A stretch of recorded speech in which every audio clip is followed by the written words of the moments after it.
آج ہم ایک بہت ہی دلچسپ تعلق کو سمجھنے کی کوشش کر رہے ہیں۔ جی۔ اللہ کی معافی اور نعمتوں پر شکر ادا کرنے کے درمیان کیا ربط ہے؟ بالکل۔ ہمارے پاس ایک تحریر ہے، نعمت کا شکر اور اللہ کی معافی، جو قرآن کی ایک آیت اور اس کی تفسیر پر روشنی ڈالتی ہے۔ جی ہاں۔ ہمارا مقصد صرف یہ جاننا نہیں کہ شکر کیا ہے، بلکہ یہ دیکھنا ہے کہ قرآن کی یہ آیت کیسے بتاتی ہے کہ معافی ملنے کا نتیجہ شکر گزاری ہونا چاہیے۔ صحیح۔ آئیے دیکھتے ہیں کہ یہ ذرائع اس نقطے کو کیسے کھولتے ہیں۔ بالکل۔ تو زیر بحث آیت سورۃ البقرہ کی آیت 52 ہے، ثم عفونا عنکم من بعد ذالک لعلکم تشکرون۔ ترجمہ ہے، پھر اس بڑی خطا کے بعد ہم نے تم کو معاف کر دیا تاکہ تم شکر کرو۔ اچھا، اس کے بعد؟ یہ کس طرف اشارہ ہے؟ یہاں اس کے بعد کا اشارہ بنی اسرائیل کی طرف سے وہ بچھڑے کو معبود بنا لینے کے سنگین گناہ کی طرف ہے۔ او اچھا، وہ واقعہ۔ جی۔ تو اللہ تعالیٰ فرما رہے ہیں کہ اتنے بڑے گناہ کے بعد بھی معافی دی۔ اور اس معافی کا مقصد شکر گزاری پیدا کرنا تھا۔ مقصد شکر گزاری پیدا کرنا۔ جی، اور عفو کا لفظ بھی اہم ہے۔ اس کا مطلب صرف معافی نہیں بلکہ گناہ کے اثر کو مٹا دینا ہے۔ یہ تو بہت گہری بات ہے۔ تو پھر یہاں شکر سے کیا مراد ہے؟ کیا صرف زبان سے شکریہ کہہ دینا؟ نہیں، مفسرین اس کی وضاحت کرتے ہیں۔ ایک بنیادی مطلب تو لیا گیا ہے طاعت۔ طاعت یعنی فرمانبرداری؟ بالکل، اللہ کی فرمانبرداری۔ گویا معافی ملنے کے بعد بندہ مزید اللہ کے احکامات پر چلنے والا بن جائے۔ اچھا، یہ شکر کا عملی پہلو ہے۔ مطلب جس ذات نے اتنی بڑی غلطی معاف کر دی، اب اس کی نافرمانی کیسے کی جائے؟ صحیح۔ تو یہ شکر صرف زبانی نہیں، عملی بھی ہے۔ فرمایا کہ نعمت کا ذکر کرنا زبان سے، یہ بھی شکر ہے۔ اچھا، اور حضرت جنید بغدادی رحمۃ اللہ کا قول بھی اسی سلسلے میں بہت اہم لگتا ہے نا؟ جی بالکل۔ وہ فرماتے ہیں کہ شکر یہ ہے کہ نعمت کو نعمت دینے والے کی مرضی کے مطابق استعمال کیا جائے، یعنی اللہ کی رضا میں خرچ کیا جائے۔ ہاں، اگر اللہ نے معافی دی، زندگی دی، تو اپنی صلاحیتوں کو، اپنی زندگی کو اللہ کی رضا میں لگانا ہی اصل شکر ہے۔ بالکل، یہ نقطہ تو شکر کو ایک ذمہ داری بنا دیتا ہے۔ جی، ذمہ داری۔ معافی ملی تو اب اسے صحیح سمت میں استعمال کرنا ہے۔ صحیح۔ لیکن یہاں ایک اور پہلو ہے جو شاید شکر کی سب سے گہری حقیقت ہو۔ وہ کیا ہے؟ بعض عارفین کہتے ہیں کہ شکر کی اصل حقیقت یہ ہے کہ انسان شکر ادا کرنے سے اپنے عجز کا اعتراف کرے۔ عجز کا اعتراف؟ یہ تو تھوڑا حیران کن ہے۔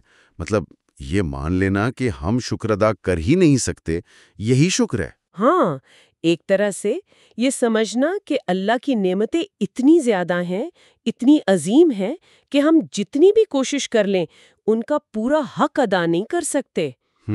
اس بے بسی اور کمزوری کا احساس اور اس کا اقرار، یہی شکر کا ایک بہت اونچا درجہ ہے۔ اچھا۔ اور یہ احساس خاص طور پر تب شدید ہوتا ہے جب کسی بڑی خطا پر معافی ملی ہو، کیونکہ تب اللہ کی رحمت اور اپنی کمزوری دونوں زیادہ واضح ہو جاتی ہیں۔ اس کی کوئی مثال قرآن و حدیث سے؟ جی، حضرت موسیٰ علیہ السلام کا واقعہ بہت خوبصورت ہے۔ علامہ بغوی نے نقل کیا ہے اچھا، کہ انہوں نے اللہ کی بارگاہ میں عرض کیا، یا اللہ، آپ نے مجھے بے شمار نعمتیں دیں اور ان پر شکر کا حکم بھی دیا، لیکن میرا شکر ادا کرنا یہ خود بھی تو آپ ہی کی ایک نعمت ہے۔ سبحان اللہ۔ میں اس نعمت کا یعنی شکر کی توفیق کا شکر کیسے ادا کروں؟ یہ تو واقعی ایک دائرہ ہے جس سے نکلنا مشکل لگتا ہے۔ اللہ کا جواب کیا تھا پھر؟ اللہ تعالیٰ نے فرمایا، اے موسیٰ، جب تم نے یہ جان لیا کہ ہر نعمت میری ہی طرف سے ہے، جی، یہاں تک کہ شکر کی توفیق بھی، تو بس یہی جان لینا اور مان لینا تمہارا شکر ہے جو مجھے مطلوب ہے۔ اللہ اکبر۔ یعنی اصل چیز یہ احساس ہے کہ سب کچھ اسی کی طرف سے ہے۔ جی، نعمت کی نسبت اللہ کی طرف کرنا، یہی شکر کی بنیاد ہے۔ اپنی کوشش سے زیادہ اللہ کی عطا کا اعتراف اہم ہے۔ صحیح، صحیح۔ بالکل۔